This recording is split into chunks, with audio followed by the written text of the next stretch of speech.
कादंबरीचं नाव आहे युगंधर. लेखक आहेत शिवाजी सावंत. श्रीकृष्ण भाग 13. सुदामा कुठेच दिसत नव्हता. वेताच्या पेटिका उचलून मी, दादा व उद्धव आश्रमाच्या प्रमुखद्वारात आलो. समोर दारुक उभाच होता. पुढे येत तो माझे पाय स्पर्शण्याची लगबग करू लागला. मी त्याला पुढे होत तसंच अधांतरी वर उचलून दृढ आलिंगन घेतलं. त्याची चर्या अपार उजळून निघाली. त्याचवेळी त्याला मी जीवनभरासाठी कानमंत्र दिला. दारुका, यापुढे तू माझा केवळ सारथी वा सेवक कधीच असणार नाहीस. असशील माझ्याबरोबर सतत जीवनाच्या सर्व आघाड्यांवर साथ देणारा प्राणरक्षक सखा. आज तर तू नाहीच, मीच करणार आहे सारथ्य. त्याला पुढे ठेवून आम्ही तिघंही त्यानं आणलेल्या राजरथापर्यंत आलो. किती आकर्षक होता दारुकाने अलंकृत करून आणलेला आजचा राजरथ. त्याचं कुसरकाम केलेलं शुद्ध सुवर्णी छत सूर्यकिरणात कसं झळझळून उठलं होतं. त्याच्या माथ्यावर जरीकाठची मऊ त्रिकोणी भगवी गरुड ध्वजा उडत्या सुवर्णी गरुड पक्षाच्या मानचिन्हासह अविरत फडकत होती. छातीची मागील बाजू मृग आणि व्याघ्र चर्माने आच्छादलेली होती. रथाच्या लईवर मधुर किणकिणणाऱ्या अशा इवल्या इवल्या सुवर्णी घंटा छताला धरून ओळंबत होत्या. बरीच माणसं व शस्त्र सहज मावू शकतील एवढा मोठा प्रशस्त होता. त्याची मागील घेर कटीभर उंचीच्या 4 बळकट आरेदार चक्रांनी तो सुघड रथ अलवार समतोल तोलून धरला होता. किकर वृक्षाच्या बळकट रंगीत लाकडाचं कुसरकाम केलेलं घोटीव व लांबलचक जू होतं त्याला. पहिल्याच दृष्टिक्षेपात माझं चित्त आकर्षून घेतलेलं 4 हिमधवल दूधरंगी पांढरेशुभ्र उंच पुष्ट अश्व दारुकाने जोडले होते त्याला. ते सारख्या शेपट्या चाळवून कान टवकारीत होते. त्यांना बघताच मी देहभान विसरून खेचल्यासारखा झपाझप चालत त्या चपळ प्राण्याजवळ गेलो. कानात आचार्यांचे शब्द केव्हाच फिरून गेले होते. वाऱ्याशी स्पर्धा करणारा अश्व हा प्राणी माणसाचा सर्वात पहिला विश्वासू मित्र आहे.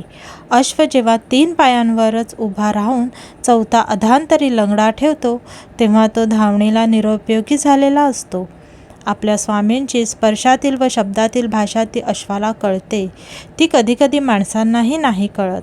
स्वतःला हरवून समोरच उभ्या असलेल्या माझ्या खांद्या एवढ्या त्या अश्वचौकटीतील एका प्राण्याचा पुष्ठखुब्यावर मी प्रेमभरानं थाप दिली. त्यानं शेपटी फुलवून सर्कन अंगभर फुवारा फिरवला. प्रेरक खिंकाळत कान टवकारले. मी दारुकाला विचारले, कुठून हस्तगत केलास हा ज्ञानिवंतवाण? तो हसत उत्तरला, त्यासाठी उभा पंचनद जनपद पालथा घातलाय मी आर्य. चंद्रभागा व इरावती या नद्यांच्या कुरणसंपन्न खोऱ्यातील आहे हा वाण. जसा धिप्पाड आहे तसाच धावणीलाही वेगवान आहे. आज्ञाधारक तर फारच आहे. छान काम केलंस हे दारुका. या अश्वाला शैब्य म्हणणं आवडेल मला. तुला कसं वाटतं हे नाव? तू ठेवलेल्या नावाला तो कसा काय नाव ठेवील धाकट्या? म्हणत बलरामदादांनीही हसत हसत त्या अश्वाच्या पाठीवर थाप मारली. त्यालगतच्या अश्वाच्या तोंडाजवळ गेलो. त्याची भरगच्च आयाळ क्षणेक घुसळून टाकली. जसा उद्धवाच्या किंवा सुदामाच्या गळ्यात टाकत होतो तसाच माझ्या हाताचा लपेटता वेढा त्या अश्वाच्याही पुष्ट भरदार लवचिक आणि स्नायूसंपन्न मानेच्या भोवती टाकला. उद्धव नुसता तत्वांचा शुष्क काथ्याकूट करणारा बोलघेवडा नव्हता, चांगला योद्धाही होता. त्यानं मला सहज पण अचूक छेडलं. या अश्वाला शोभेचं नाव सांग बघू आता तूच दादा. मी हसत त्याच्या ढालीसारख्या गोल व तांबूसगोर प्राजक्ती सात्विक चर्येवर दृष्टी फिरवत म्हणालो, उद्धवा, याच्या गळ्याभोवती मी सहज हात लपेटला. इथंच याचं नाव आपोआप सिद्ध नाही का झालं? अरे हा तर आपल्या रथाचा सुग्रीव. सुग्रीव? सुरेख मानेचा. एवढंच म्हणून उद्धव एकदा माझ्या कंठातील वैजयंती व सुग्रीवाच्या आयाळ संपत्र शुभ्र मानेकडे बघतच राहिला. म्हणाला, दादा, कळत नाही तुझ्या नीलवर्णी देहावरची पांढरी शुभ्र वैजयंतीमाला अधिक शोभून दिसते आहे की या सुग्रीवाच्या भरगच्च मानेवरच्या शुभ्र आयाळीला लपेटलेला तुझा नीलवर्णीय हात अधिक सुरेख दिसतो आहे? हा उन्नत पुष्टमानेचा सावध अश्व विख्यात कंबोज जनपदातून आणला आहे मी स्वामी, दारुकाने नम्रपणे पुढची माहिती दिली. आम्ही तिघंही पुढच्या अश्वाजवळ गेलो. तसा तो थोडासा फुरफुरला.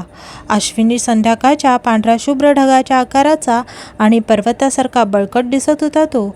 हा अश्व दूर गांधार महाजनपदातून आणला आहे यादव श्रेष्ठ. त्यासाठी मी त्या देशीच्या पुष्कलावती व राजनगराला गेलो होतो. दारुकानं मी न विचारताच माहिती पुरवली. माझ्या नेहमीच्या खट्टा स्वभावाप्रमाणे मी बलरामदादाला छेडलं. दादा, तू सुचव बघू या अश्वासाठी एखादं योग्य नाव. बराच वेळ स्तब्ध राहून काहीच न सुचल्याने तो हुरमुसून म्हणाला, वाटलंच होतं मला. तू अजून कशी काय माझ्या खांद्यावर थाप मारली नाहीस ते. हे असलं बौद्धिकेचं काम कसं काय सांगितलंस मला तू. हवं तर सांग, हा अश्व असाच उलटून थेट अलगद खांद्यावर घेऊन जातो आणि दाखवतं. नावबिव ठेवणं तुलाच जमतं. होय, खरंच या अश्वाला योग्य नाव देणं कठीण आहे. तूच ते सांगू शकशील. उद्धवाने त्याला जोड दिले. आपण याला बलाहक म्हणू. बलाहक म्हणजे शुभ्र झेपावताना बक पक्षी. अंगलटीवरून मी ताडलं तो अश्व मागदी होता. सुंदर दारुकासह दोघंही आनंदाने चित्कारले. एव्हाना आम्ही रथाची दुसरी बाजू भक्कम सांभाळणाऱ्या चौथ्या व शेवटच्या अश्वाजवळ आलो होतो. तसे हे चारही अश्व एकमेकांशी स्पर्धा करणारे पांढरे शुभ्रच होते. या अश्वाचा शुभ्रपणा थोडा अधिक होता. सूक्ष्मपणे बघणाऱ्यालाच तो जाणवला असता. हिमालयात कोसळणाऱ्या नदीतील हिमजलाच्या फेसासारखा होता त्याचा वर्ण. मी त्यांच्या लांबट मुखड्यावर थोपटत दारुकाला विचारलं, नक्कीच तू हा जीव हिमवंतांच्या परिसरातून कुठून तरी आणला असावास. होय आर्य, त्यासाठी दूर कामरूप जनपदात प्रागज्योतिषपुराला जावं लागलं मला, हसत दारुकानं माहिती दिलं. याला मेघपुष्पा शिवाय दुसऱ्या कुठल्या योग्य नावाने हाक मारणार आपण. हिमालयाच्या तटलेल्या पांढऱ्या शुभ्र ढगाचं फुलच नाही काय हे. दारुका, माझे हे शैव्य, सुग्रीव, बलाहक, मेघपुष्प असे चारही अनंतांच्या फुलासारखे शुभ्र धवल अश्व मला प्राणप्रिय झालेत.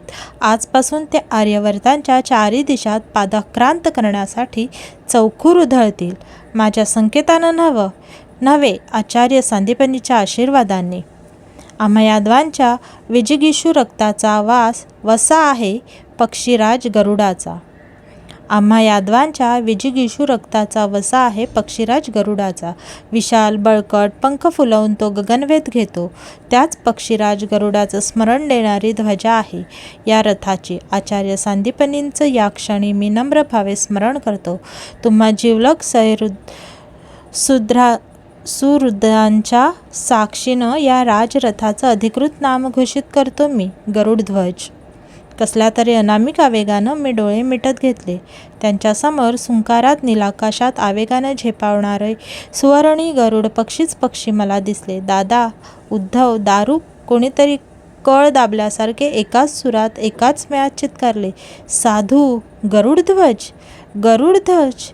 सुंदर, अजोड. तुम्ही आता बसा सारे असं म्हणत रथनिडावरची सारथ्याची जागा मी एका झेपेतच घेतली. चारही अश्वांचे सोनेरी कलाबुद्धी मंडित बळकट आठही वेग हाती पेलले. शेवटचं म्हणून माझा प्रिय अंकपाद आश्रमाचे डोळाभर दर्शन घ्यावे यासाठी आश्रम परिसरावर दृष्टी फिरवली आणि येणारी एक बोटभर पांढरी शुभ्र रेष बघून मी अंतर्यामीत सरकलो. दूरवरून आश्रम कुंपणाच्या कडेकडेने खांद्याला आपल्या प्रिय वस्तूंची झोळी टांगलेल्या खालेमानेचा सुदामा फरफट्ट्या जड पावलाने रखडत येत होता.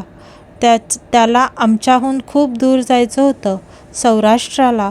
मात्र त्याच्यासाठी कुठलंही प्रवासी साधन वा कोणी माणूसही आलं नव्हतं. मागे घेरात बसलेल्या उद्धवाला मी तत्काळ म्हणालो, उद्धव, असाच पटकन आत जा आणि माझ्या परमस्नेही सुदाम्याला हाताशी वागवून घेऊन ये. उद्धवालाही सुदाम्याचे एकलेपण जाणवलं. तो पटकन उठलाच. उडी घेत गरुडध्वजातून उतरला. प्रेमाने हाती धरून सुदाम्याला घेऊनच आला. आता दोघंही रथावर आरूढले. आचार्य सांदीपनींच्या अंकपाद आश्रमाच्या भव्य कश्यप प्रवेशद्वारातून माझा रथ उधळला. मी वेगाने झटके देतात चार प्रामाणिक आत बाहेर शुभ्र जनावरे खिंकात झेप घेतात गरुडध्वज उधळला. माझा जीवनरथ कर्मयोगाचा अखंड तीर्थयात्रेला निघाला. समोर जीवनाची अथांग शिप्रा नदी ठेवून माझा आणि दारुकाचा सार्थ्यायोगावरील संवाद सुरू झाला. दारुका, अश्वाला काय मानतोस तू? मी विचारलं. तो पटकन उत्तरला, मानवाचा एकनिष्ठ मित्र. तेवढंच नाही, मला अश्व सूर्याच्या वेगवान किरणांसारखाच जाणवतो. तो एकनिष्ठ मित्र तर आहेच, त्याची एकनिष्ठा उबदार स्नेहाचीच असते, मी म्हणालो. धावत्या अश्वांचे कसले आवाज तुला ऐकू येतात दारुका? परत विचारलं. लईत धावणाऱ्या त्यांच्या खुरांचे, खिंकाळण्यांचे. बस एवढेच? दारुका, सार्थ्य कर्माच्या जाणकार योग्याला तर धावणीच्या वेळेची अश्वांच्या काळजाची धडधड आणि श्वासाची फुरफुर देखील स्पष्ट ऐकू आली पाहिजे, नीट कळली पाहिजे. धावत्या अश्वाची काळजाची धडधड आभाळीच्या सूर्याच्या अविरत लपलपींशी चिरंतर लयबद्ध असते. तुला हे कळलंच पाहिजे. लक्षात ठेव, अश्व हा सूर्यपुत्रच आहे. ते ऐकताच दारुक मूक व विचारगत झाला. मी त्याला त्याच्याच विचारांच्या सुरावर पुढे नेत म्हणालो, सूर्याला मित्र म्हणतात कारण तो सतत साथ देतो म्हणून. दारुका, कधीच विसरू नकोस, अश्व हा सूर्यपुत्र आहे.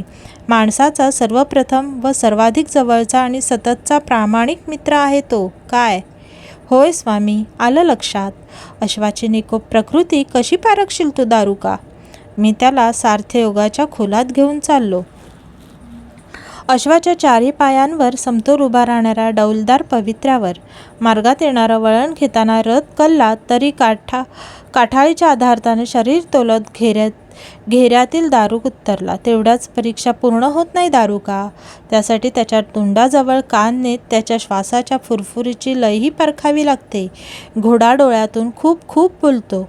तो आपल्या शेपटीच्या अखंड चाळवाचाळवीतून आपलं नेमकं चैतन्य सांगत असतो. वाऱ्याच्या हलक्या झुळकीबरोबर घोडा अंगभर भोवऱ्याची वलय उठवतो.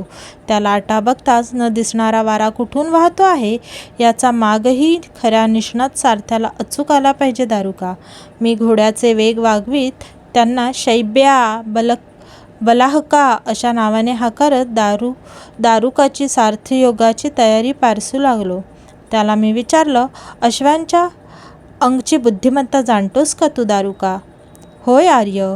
अरण्यात वाट चुकलेल्या स्वारानं सैल सोडून क्रियाशून्य केवळ बळकट मान घेतली तरी अश्व त्याला अचूक नित्याच्या अश्वशाळेत परत आणून सोडतो.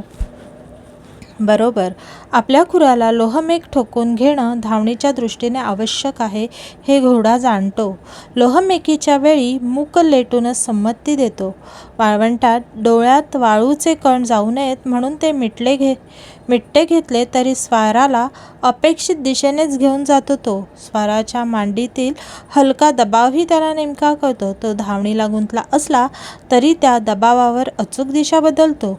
अश्वाची श्रवण इंद्रिय फार तीक्ष्ण व तत्पर असतात. तो वाऱ्याच्या हलक्या झुळकीचाही नाद अचूक हेरतो. अश्वाला आपल्या स्वामींच्या बोलभाषा व स्पर्शभाषेची चांगलीच समजते. दारुका, अश्व जमिनीवर बसून किंवा आडवा होऊन कधीतरी निद्रा घेत नाही. खरं तर तो निद्रा अशी कधी घेतच नाही. उभ्या उभ्याच हलकी अशी डुलकी घेऊनच तो धावता विश्राम घेतो. अश्व हा प्राण्यातील या निशा सर्वभूतानां असा जन्मतःच वर लाभलेला योगीश्रेष्ठ प्राणवीर आहे. जसा तू आहेस, हा उद्धव आहे, तसा यातील प्रत्येक अश्व माझा सखाच आहे. या अश्वसख्यांची त्यांची म्हणून एक खास अशी अश्वगीता आहे. ती योग्य वेळी मी तुला सांगेनच. कोणी सांगावं? प्रसंगी मलाच निर्दोष सार्थयोगाचे प्रात्यक्षिक दाखवावं लागेल ही काय दारुका? मी त्याच्या मनाचा अश्व कुठल्या तरी खोलवटात नेऊन तसाच अंधारीत सोडून दिला. योजनांमागून योजना मागे टाकत आम्ही चाललो. काही पडाव पडले आणि अशा एका तिठ्यावर रथ आला की जिथून समोर तो मथुरेला जाऊ शकत होता किंवा डावीकडे सौराष्ट्राला जाऊ शकत होता.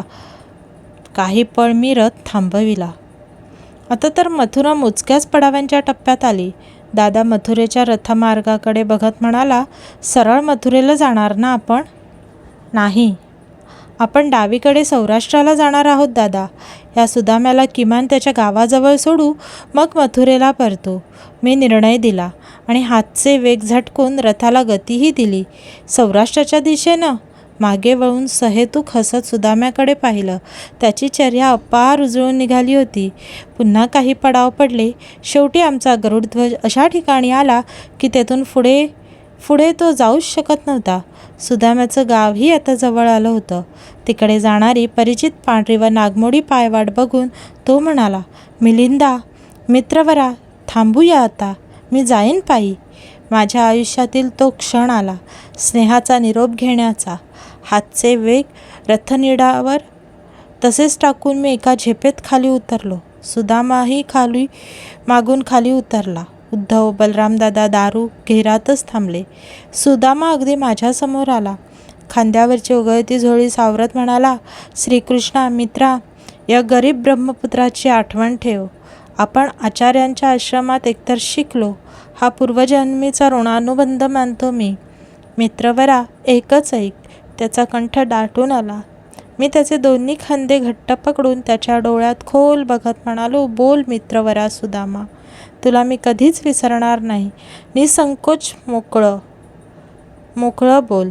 संकोची स्वभावाप्रमाणे तो थोडासा अडखळला. मग म्हणाला, श्रीकृष्णा, आश्रमातले तुझ्या सहवासातले मंत्र भारले दिवस मी कसे गेले ते समजलेच नाही मला. त्याची आठवण सदैव जागती राहावी म्हणून तू मला तुझी एखादी वस्तू भेट म्हणून दे. स्नेह भेट. जीवनभर प्राणपलीकडे सांभाळीन मी ती. त्यानं मला कोड्यात टाकलं. मी हसून म्हणालो, मित्रा, अरे वेडा आहेस की काय तू? गुरुदक्षिणेच्या दिवशी आचार्यांचा आशीर्वाद घेताना मी प्रत्यक्ष त्यांना म्हणालो, ते ऐकलं नाहीस का? मी त्यांना म्हणालो, तुमच्या योग्य गुरुदक्षिणेसाठी माझ्याकडे काहीही नाही. तरीही मित्र म्हणून तू पुन्हा आज माझ्याकडे स्नेहभेट मागतोस. काय देऊ मी तुला?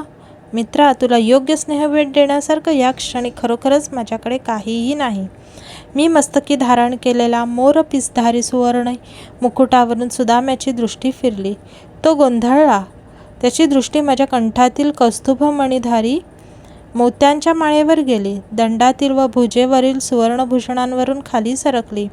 सर्वात शेवटी माझ्या पायातील चंदनी खडांवर दृष्टी जाताच मात्र त्याच्या डोळ्यातील भाव सर्रासर परलाटले.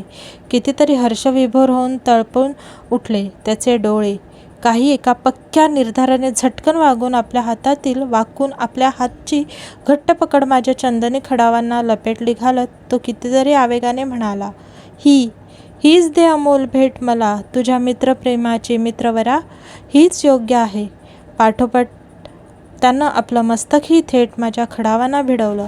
एरवी नेहमीच हसणारा मी मात्र गंभीर झालो. माझे पाय खडावातून अलगद मागे गेले. मला नकळतच. तसं माझ्या प्राणप्रिय सुदाम्याने त्या खडावा पटकन आपल्या झोळीत टाकल्याही. मी त्याला झटकन वर उठवून कडकडीत दीर्घ आलिंगनात घेतलं. त्यांची ओंजळ हळूवार थोपटून त्याचा निरोप घेतला. पायवाटेनं पुन्हा मागे वळून पाहणारी सुदाम्याची बोटभर पाठभोरी आकृती अस्पष्ट होऊन मला दिसेनाशी होईपर्यंत मीही ती डोळ्यात साठवून घेत त्या तिठ्यावर स्नेहबद्ध तसाच थांबलो कितीतरी वेळ. मथुरेत आमचं प्रचंड उत्साहानं स्वागत झालं. उभं यादवनगर गुढ्या तोरणांनी फुलमाळांनी सजलं होतं. दारादारात चित्रमय रांगोळ्या रेखून स्त्री पुरुष नगरजनांनी आम्हाला ओवाळून फुलं उधळली. नगराच्या चौकात नगारे दुडदुडत होते. इकडून तिकडे उत्साहात चपळाईने दौडणारे अश्वसाद व भल्लाईत मुठीने साखर वाटीतच होते. त्यातील एक तर अतिउत्साहानं गरुडध्वजाच्या रथनिडापर्यंत चढून माझ्याच हातात साखर भरली मूठ सोडत उद्याच होईल नामकरण अस्पष्ट काहीस न कळणारं धावत पुटपुटत निघूनही गेला. आम्ही मथुरेच्या प्रशस्त राजवस्तूसमोर प्रकारी चौकात आलो. त्या चौकाच्या आघाडीला आज महाराज उग्रसेन, वसुदेव बाबा, थोरली असं राजमंडळ दिसताच आम्ही तिघंही झपाझप पायऱ्या चढून त्यांच्याजवळ गेलो. मी, दादा व उद्धव तिघांनी प्रथम वसुदेव बाबांना वंदन केलं. मग उग्रसेन महाराजांना केलं. महाराज आता कितीतरी थकलेले दिसत होते. म्हणाले, गदाधरा, तू नसताना मोठ्या निकरानं आम्ही जरासंधांची 7-8 आक्रमणं परतवली आहेत. आता तूच आलास, चिंता मिटली. थोरलीला वंदन करताना मला प्रकर्षानं जाणवलं इथं धाकली आमची रोहिणी माता कुठंच दिसत नव्हती. मथुरेत आल्यापासून देवकी मातेलाच थोरली म्हणण्याचा प्रघात पडला होता. अगदी आपोआप कोणीही न सांगता मी थोरलीला विचारलंही, धाकली नाही दिसत कुठं ती? तसं मुखभर निर्मल आणि वत्सल हसत ती म्हणाली, अरे ती कशी येईल इथं? ती प्रसूत झाली आहे नुकतीच. तुम्हाला बहीण मिळाली आहे. या बलरामासारखीच आहे दिसायला ती. तांबूस गौर, गुटगुटीत बाळसेदार. त्यासाठी उद्या सजायचंय हे नगर. तुमच्या स्वागतासाठी आजच सजलंय. वसुदेव बाबा म्हणाले, उद्याच नामकरण विधी आहे तुमच्या भगिनीचा. श्रीकृष्णा, उग्रसेन महाराज म्हणाले. नगर कशासाठी सजले याचा नेमका बोध आम्हाला आत्ता झाला. दुसऱ्या दिवशीच आमच्या नवजात भगिनीच्या नामकरणासाठी यादवांच्या स्त्री पुरुषांच्या तसेच नगरजनांच्या झुंडी राजवास्तूवर लोटल्या. माझ्या वसुदेवबाबांनी वर्षानुवर्ष सोसलेला दुष्कर जीवनाचा परिपाकच त्यांच्या प्रेमाने प्रकटला होता.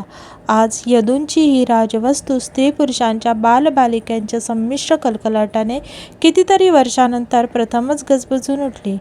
माझा एकूणच मथुरेतला व शूरसेन राज्यातला गोतावळा हरळीच्या जाळीसारखा किती विशाल आहे याचा शोध मला या निमित्तानं लागला. दादानंतरचे धाकलीचे गद व सारण असे माझे बंधू आता मोठे झाले होते. तिच्या पोटी जन्मलेल्या या पहिल्याच मुलीच्या बारशासाठी आवर्जून जन्मल्यात माझे देवभाग, देवश्रवस, अनाक, सृंजय, शामक, कंक, शमिक, अनादृष्टी, गंडश, वत्सक आणि वृक असे सख्खे काका होते. त्यातील उद्धवाचे पिता म्हणून देवभाग काका माझ्या आणि दादाच्या अधिक सहवासात यापूर्वीच आले होते. राहिलेले यानंतर प्रसंगवशात येणार होते. कंसवधाच्या वेळी बंदिवान असलेल्या यांतील काहींना मी पहिल्या सप्ताहातच मुक्त केलं होतं. क्षमतेनुसार पुन्हा योग्यपदी नियुक्तही केलं होतं.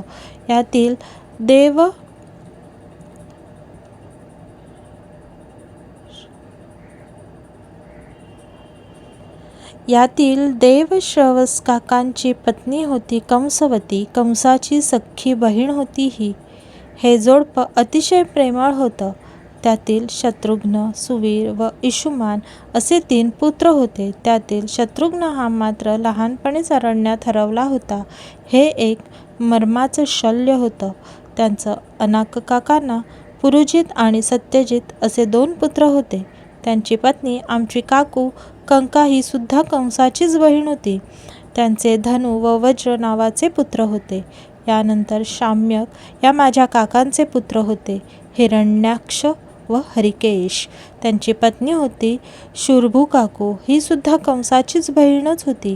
म्हणजे माझ्या सख्या काकूतील 4 प्रत्यक्ष कंसाच्या भगिनीच होत्या. त्यानंतरच्या शमी काकांना एकच पुत्र होता, प्रतिक्षर नावाचा. या काकूंचं नाव होतं सौदामिनी. त्यानंतरचे काका होते कंक, वत्सक, वृक. क्रमशः त्यांच्या पत्नी होत्या कर्णिका, मित्रकेशी आणि दुर्वाक्षी या माझ्या काकू. त्यांना क्रमशः कृतधामन व जय, वृक, तक्ष आणि पुष्कर असे पुत्र होते. यातील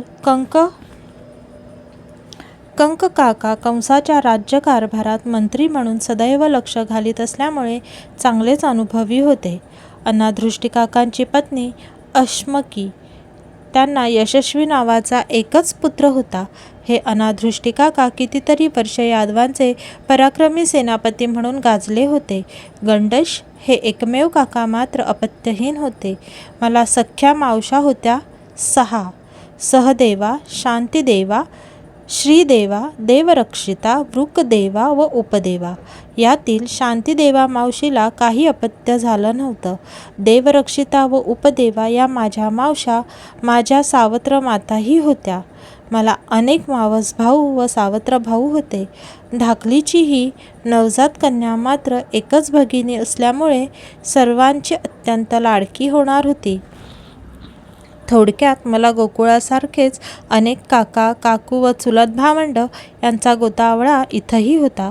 साहजिक ही नामावली ऐकून कोणाच्याही मनी प्रश्न उठेल की महामंडलेश्वर वसुदेव हे आपले बंधू कैदेत असताना या सर्वांनी केलं तरी काय? मलाही हा प्रश्न किती वेळा सतावून गेला होता. यातील आमचे देवभाग काका मात्र पूर्णतः सर्वाहून वेगवेगळ्या स्वभावाचे व विचारांचे होते. सात्विक व अतीव प्रेमळ होते. ते प्रेमळच तर होते, पण यादवांचे हितैषी होते. त्यांचं प्रतिबिंबच पडलं होतं जसं काही त्यांच्या पुत्र उद्धवात. या सर्व काकांतील कंक आणि आनक हे काका कंसाच्या राजमंडळात प्रत्यक्ष सेवेतच होते. देवभाग काका सोडून इतर सर्व काका कंसाच्या शिरजोरीला दबून गेले होते. आज मात्र पहिल्यानं हे सर्व एकत्र आले होते.